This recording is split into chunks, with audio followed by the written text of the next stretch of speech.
বন্ধুরা, আজকের এই ভিডিওতে আমরা জানবো আজ মহাশিবরাত্রি ব্রত করছেন, সেই ব্রতে আপনি যে বেলপাতা শিবলিঙ্গে অর্পণ করছেন আর সেই বেলপত্র যদি আপনি খান তাহলে এতে কি হয়। বন্ধুরা, একটা জিনিস মনে রাখবেন, যে বেলপত্র আপনি বাবা মহাদেবকে অর্পণ করছেন সেই বেলপত্র কিন্তু সাধারণত বেলপত্র কিন্তু থাকে না। আর আপনি যখন বেলপত্র অর্পণ করছেন তখন সেটি স্বয়ং বাবা মহাদেবের প্রসাদ হয়ে যায়। দেখুন বন্ধুরা, বাবা মহাদেবের অত্যন্ত একটি প্রিয় মাস। তাই বন্ধুরা, আজকের এই ভিডিওটি আপনারা অবশ্যই মনোযোগ সহকারে শেষ পর্যন্ত দেখুন, কারণ এই ভিডিওতে বন্ধুরা আপনি এমন কিছু জানতে পারবেন যেটা আপনার পক্ষে জানা অত্যন্ত আবশ্যক, আর এই বিষয়গুলি আপনার জীবনে কিছু উপকারিতা নিয়ে আসবে। বন্ধুরা, শাস্ত্রে বলা হয়েছে 6 মাস পর্যন্ত বেলপত্রকে আপনি পুজো দিতে পারেন, ঐশ্বর্য করতে পারেন, অর্থাৎ একটি বেলপাতা আপনি 6 মাস ধরে পরেও অর্পণ করতে পারেন। আর আপনি যে বেলপত্র শিবলিঙ্গে অর্পণ করছেন সেই বেলপত্র কিন্তু 6 মাস ধরেও নষ্ট হয় না বা বাসি হয় না, যা বলবেন আপনি, আর সেটিকে কিন্তু আপনি মহাদেবের উদ্দেশ্যে অর্পণ করতে পারেন। বন্ধুরা, এই বেলপত্র বাবা মহাদেবকে যে অর্পণ করা হয় এর পিছনে কিন্তু একটা পৌরাণিক কাহিনী রয়েছে। বন্ধুরা, যখন সমুদ্র মন্থন হয়েছিল তখন সেই সমুদ্র মন্থনের সময় কিন্তু সেখানে একাধিক জিনিস উঠেছিল, আর সেখান থেকে বিষও কিন্তু উঠেছিল এবং সেই বিষ চারিদিকে ছড়িয়ে পড়েছিল। আর তখন সম্পূর্ণ বিষকে রক্ষা করার জন্য মহাদেব সেই বিষকে নিজের কণ্ঠে ধারণ করেছিলেন, আর সেদিন থেকে মহাদেবকে নীলকণ্ঠ হিসেবে বলা হয়। বন্ধুরা, সেই বিষের প্রভাবের কারণে মহাদেবের শরীরের তাপ কিন্তু বাড়তে থাকে, তার ফলে কি হয়, আশপাশের বাতাবরণ চলতে শুরু করেছিল। আর তখন তার জন্য একজন ব্যাদের পরামর্শ নেওয়া হয়, আর সেই ব্যাদজি বলেছিলেন মহাদেবকে বেলপত্র সেবন করতে। তারপরে মহাদেবকে বেলপত্র খাওয়ানো হয়, পরে তাকে জল দিয়ে স্নান করানো হয়। তারপরে বাবা মহাদেবের শরীর থেকে যে উত্তাপ বেরোচ্ছিল আর সেগুলো কিন্তু শান্ত হতে শুরু করলো। আর বন্ধুরা, সেদিন থেকেই শুরু হলো মহাদেবকে বেলপত্র অর্পণ করা। বন্ধুরা, একটা কথা কিন্তু মনে রাখবেন, যখন মহাদেবকে বেলপত্র অর্পণ করবেন তখন সেই বেলপত্রর সাথে সাথে কিন্তু আপনি জলও কিন্তু অর্পণ করবেন। এতে বাবা মহাদেবের শীতলতা অনুভব করে, আর সাথে সেই ব্যক্তিকে আশীর্বাদ করে থাকে। বন্ধুরা, একটা কথা কিন্তু মনে রাখবেন, এই বেলপত্র 3টি পাতা থাকে, সেই পাতাটি বাবা মহাদেবকে উৎসর্গ করবেন। আর ফাটা বা ছেঁড়া বেলপত্র কিন্তু বাবা মহাদেবকে অর্পণ করবেন না। বন্ধুরা, এর পিছনেও কিন্তু একটা পৌরাণিক কথা রয়েছে। তখন ভগবান শিব শ্রী গণেশের যখন মস্তক কেটে দিয়েছিল, আর সেদিন থেকেই বাবা মহাদেব সংকল্প নিয়েছিলেন, আজ থেকে কোনোদিন আমাকে কোনো বস্তু যেন খণ্ডিত অর্পণ না করা হয়। আর সেদিন থেকেই বন্ধুরা বাবা মহাদেবকে কোনো খণ্ডিত জিনিস ও যে কোনো বস্তু ভুল করেও কিন্তু অর্পণ করা হয় না। তাছাড়াও বন্ধুরা, আপনি যদি আপনার বাড়িতে শিবলিঙ্গ থেকে থাকে আর সেই শিবলিঙ্গে যদি আপনি রোজ বেলপত্র অর্পণ করেন, তার ফলে আপনার জীবনে সমস্ত প্রকারের সমস্যা কিন্তু দেখবেন দূর হয়ে যাবে বাবা মহাদেবের আশীর্বাদ ও কৃপায়। বন্ধুরা, একটা কথা কিন্তু মনে রাখবেন, যারা বাবা মহাদেবের ভক্ত হয়ে থাকেন তাদের কিন্তু কখনোই অন্ন বস্ত্রের অভাব হয়নি। আপনি যদি আপনার আলমারিতে বেলপত্র রাখেন বা যেখানে টাকা রাখেন সেখানে বেলপত্র রাখেন, তাহলে দেখবেন আপনার ব্যাংক ব্যালেন্স কিন্তু অবশ্যই বাড়বে। বন্ধুরা, আজকের এই ভিডিওটি আপনি কিন্তু সম্পূর্ণ দেখবেন। আজকে আমি বেলপত্রর সাথে সম্পর্কিত বিশেষ কিছু জিনিস আপনাকে জানাতে চলেছি, যা আপনি হয়তো আগে জানেন না। আজকের যে তথ্য আপনাকে দিতে চলেছি সেই তথ্যগুলো কিন্তু লক্ষ টাকা খরচা করেও কিন্তু আপনি কোথাও পাবেন না। আগে হ্যাঁ বন্ধুরা, একটা কথা কিন্তু মনে রাখবেন, অল্প জ্ঞান কিন্তু অনেক ভয়ঙ্কর হয়। অবশ্যই ভিডিওটি সম্পূর্ণ দেখবেন। আর আপনি যদি বাবা মহাদেবের আশীর্বাদ ও কৃপা লাভ করতে চান তাহলে কমেন্ট বক্সে ওং নমঃ শিবায় লিখে কমেন্ট অবশ্যই করবেন। আর আপনাদের একটি ছোট্ট অনুরোধ করব, আর আপনি যদি আমার চ্যানেলে নতুন হয়ে থাকেন তাহলে চ্যানেলটি অবশ্যই সাবস্ক্রাইব করবেন এবং পাশে থাকা নোটিফিকেশন অন রাখবেন, কারণ এই রূপ নিত্য নতুন ভিডিও সবার আগে দেখার জন্য। চলুন বন্ধুরা, মূল আলোচনায় প্রবেশ করি। বন্ধুরা, আপনাদেরকে যে বেলপত্র খাওয়ার বিষয়গুলি জানাবো, আর এগুলো আপনি অন্য কোনো ভিডিওতে পাবেন না। বন্ধুরা, বেলপত্র কিন্তু যে কোনো সময় তোলা উচিত নয়। এমন বেশ কিছু সময় রয়েছে, এমন বেশ কিছু তিথি রয়েছে সেই সময় তোলা উচিত। এমন কিছু সময় রয়েছে সেই সময় কিন্তু বেলপত্র ভুল করেও কিন্তু তোলা উচিত নয়। বন্ধুরা, বেলপত্র সবসময় চতুর্থী, নবমী, অষ্টমী, দশমী, অমাবস্যা, সংক্রান্তি এইসব তিথিতে ও এইসব দিনগুলিতে বেলপত্র কিন্তু ভুল করেও আপনি তুলবেন না। আর বন্ধুরা, শাস্ত্রেতে এটাও বলা হয়েছে সোমবার দিনকে বেলপত্র ভুল করেও তুলবেন না। তাই বন্ধুরা, একটা কথা কিন্তু মনে রাখবেন, সোমবারে আপনি ব্রত করছেন, সেই ব্রত এই যে বেলপত্র লাগবে, সেই বেলপত্র কিন্তু সোমবার দিন তুলবেন না, তার আগের দিন তুলে রাখবেন। সোমবার যদি লাগে রবিবার দিন তুলে রাখবেন। কেন বন্ধুরা, আমাদের শাস্ত্রে বলা হচ্ছে বেলপত্রতে স্বয়ং মহাদেব নিবাস করে, আর এর মূলে ভগবান ব্রহ্মা নিবাস করে, আর এর মধ্যভাগে নিবাস করে ভগবান শ্রীহরি বিষ্ণু।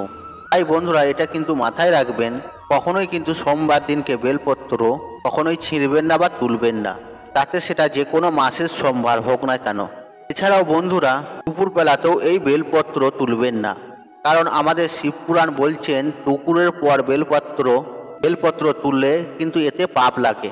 বন্ধুরা, এবার জানি বেলপত্র কিভাবে উৎপত্তি হয়েছিল। বন্ধুরা, একবার মাতা পার্বতীর কিছু খাম মধ্যা অঞ্চল পর্বতে গিয়ে পড়েছিল, আর সেখান থেকে একটি বৃক্ষ সেখান থেকে জন্ম নেয়, আর সেই গাছটিকেই আমরা বেলপত্র নামে জানি। তারপরে সেই বেলপত্র পূজনীয় বস্তু হয়ে ওঠে।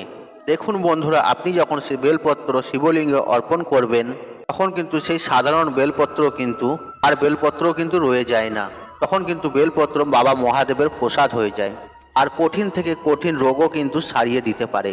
এছাড়াও জীবনে একাধিক প্রকারের সমস্যা, হয়তো কেউ বান মেরেছে বা টুকিটাকি করেছে, এর থেকেও কিন্তু আপনি রেহাই পেতে পারেন, আর সেটা আপনার জন্য অমৃতের সমান হয়ে ওঠে।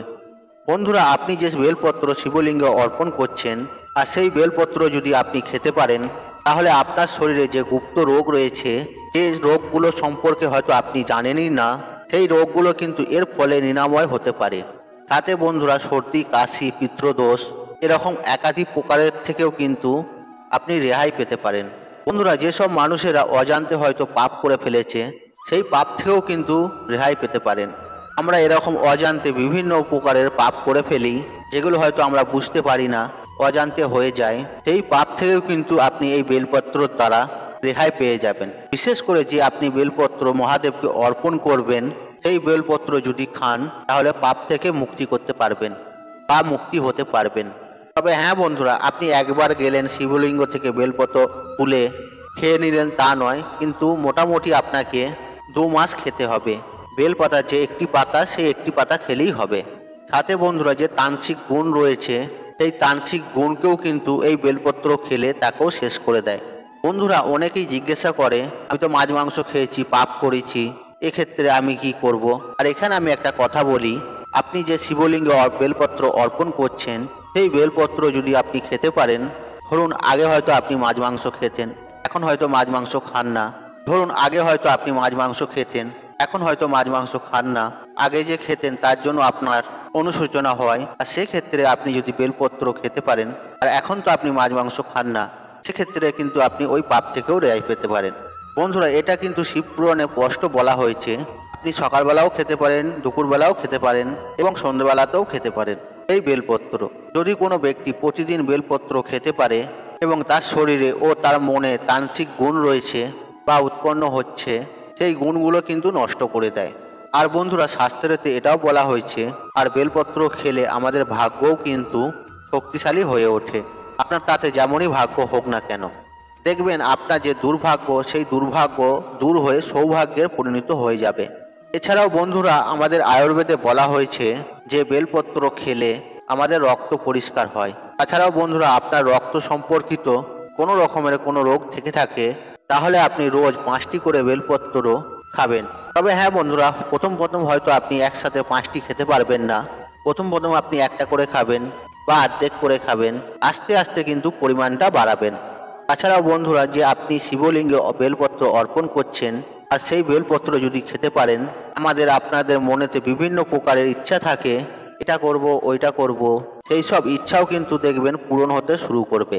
দেখবেন বন্ধুরা, আপনার মন কিন্তু ভক্তিভাবে ডুবে যাবে, মন শান্ত হবে। আর আপনি যদি চান আপনার মন ভক্তিতে ভরে থাকুক, এরকম অনেক মানুষই রয়েছে তাদের মন চঞ্চল, তারাও চায় যে আমাদের মন শান্ত হোক, তাহলে আপনি শিবলিঙ্গে যে বেলপত্র অর্পণ করছেন, সেই বেলপত্র কিন্তু খাবেন। এতে কিন্তু আপনার মন শান্ত হবে, ঠাকুরের প্রতি অগাধ বিশ্বাস কিন্তু বাড়বে। এছাড়াও বন্ধুরা দেখবেন কিছু কিছু মানুষ আছে, এদিকের কথা ওইদিকে, ওদিকের কথা এদিকে, তাদের যেই খারাপ দোষটি সেই দোষ থেকেও কিন্তু বেঁচে যেতে পারে। আর বন্ধুরা বেলপত্র খেলে সাংসারিক ভোগ বা চাহিদা সেটাও কিন্তু অনেক অংশে কমে যায়। বন্ধুরা যে সমস্ত কথা কিন্তু অনেকেই বলে না, আপনাদের সামনে কিন্তু ওপেনলি বলছি। আর শাস্ত্রতে এমনটাও বলা হয়েছে, আর যদি আপনি কন্টিনিউ 6 মাস বেলপত্র খেতে পারেন, তাহলে আপনি আপনার ভূত ভবিষ্যৎ নিজেই দেখতে পারবেন। আপনারটা শুধু আপনার নয়, আপনি অপরেরও দেখতে পারবেন। যেটাকে অ্যাকচুয়ালিতে বলে পেটিশন, সেটিকে ভবিষ্যৎ কিন্তু আপনি নিজে দেখতে পারবেন। তবে হ্যাঁ বন্ধুরা, আপনি গাছ থেকে বেলপত্র তুলে খাবেন সেটি নয়। যেই বেলপত্র শিবলিঙ্গে অর্পণ করা হবে সেই বেলপত্র কিন্তু আপনাকে খেতে হবে, তবেই এটি হবে। তাছাড়াও বন্ধুরা যারা ব্রহ্মচর্য পালন করতে চায়, এই বেলপত্র তাদের জন্য একটা ভালো জিনিস এবং লাভদায়ী জিনিস। আর বন্ধুরা আপনি যদি বেলপত্র খেতে পারেন, তাহলে বড় বড় সাধনা আপনার কাছে খুব সহজ হয়ে উঠবে, মন্ত্র তাড়াতাড়ি সিদ্ধ হয়ে যায়। আর বন্ধুরা যদি সন্তান আপনার কথা না শুনে থাকে, পড়াশোনা করে না, পড়াশোনায় একদমই মন নেই, মাতা পিতাকে মারে, ঝগড়া করে এবং মন খুবই চঞ্চল, বন্ধুরা তাদের ক্ষেত্রে কি করবেন, শিবলিঙ্গে যে বেলপত্র অর্পণ করা হয় সেই বেলপত্র আপনি কন্টিনিউ 4 মাস ধরে তার মাথাতে কিন্তু আপনি স্পর্শ করবেন। আর এটি আপনি যে কোনো সময়তে করতে পারেন, এটা টাইমের কোনো ব্যাপার নয়। এতে দেখবেন আপনার সন্তান অনেকটাই শান্ত হয়ে উঠবে। পড়াশোনায় যে মনোযোগ নেই, আজকাল তো এরকমই হচ্ছে, সারাদিন ব্যস্ত, মোবাইল চালাচ্ছে, মোবাইলে গেম খেলছে, দেখবেন বন্ধুরা এইসব খারাপ যে দোষ বা গুণ সেখান থেকে কিন্তু অনেকটাই ভালো পথে আসতে শুরু করবে। তবে হ্যাঁ বন্ধুরা একটি কথা কিন্তু মনে রাখবেন, আপনি যখন বেলপত্র শিবলিঙ্গ থেকে তুলবেন, আর সেটা যে কোনো কারণেই হোক না কেন, আর আপনি সেই বেলপত্র তোলার আগে তার আগে বাবা মহাদেবের কাছে কিন্তু অবশ্যই প্রণাম জানাবেন, তার কাছে আশীর্বাদ নেবেন, তারপরেই সেখান থেকে কিন্তু বেলপত্র তুলবেন।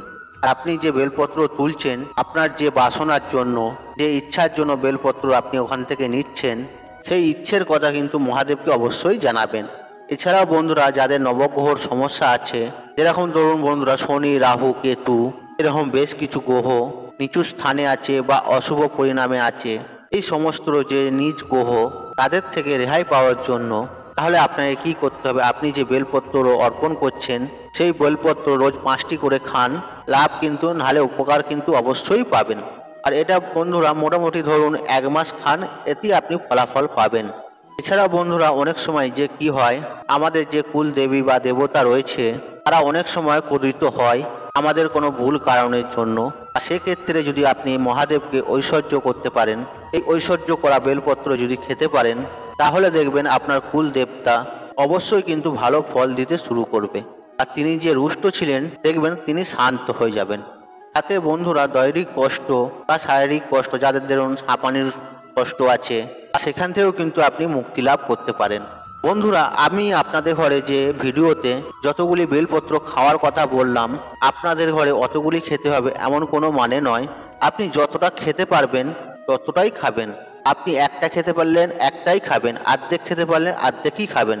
জোর জবরদস্তি করে 5টি কি 10টা খাবেন না। হ্যাঁ আপনি ধীরে ধীরে সংখ্যা বাড়াতে পারেন, কিন্তু হুট করে আপনি একবারে 5টা কি 10টা খেতে যাবেন না। কিন্তু হ্যাঁ বন্ধুরা আপনাকে কিন্তু রোজই খেতে হবে, আপনি যতটুকুন খেতে পারবেন ততটুকুনই খেতে হবে, আপনি আস্তে আস্তে সংখ্যা বাড়াবেন। বন্ধুরা তাই আজকের মতন বিদায় নিলাম। আশা করি ভিডিওটি দেখে উপকৃত পেয়েছেন। তাহলে ভিডিওতে একটি লাইক করুন, একটি কমেন্ট করুন, একটি শেয়ার করুন এবং বন্ধু বান্ধব আত্মীয়জনদের সাথে শেয়ার অবশ্যই করুন। মনে রাখবেন আপনার একটি শেয়ার অনেক মানুষকে উপকৃত করে তুলতে পারে।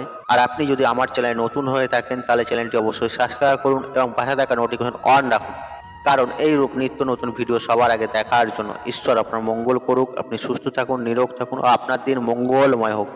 ওং নমঃ শিবায়, ওং নমঃ শিবায়।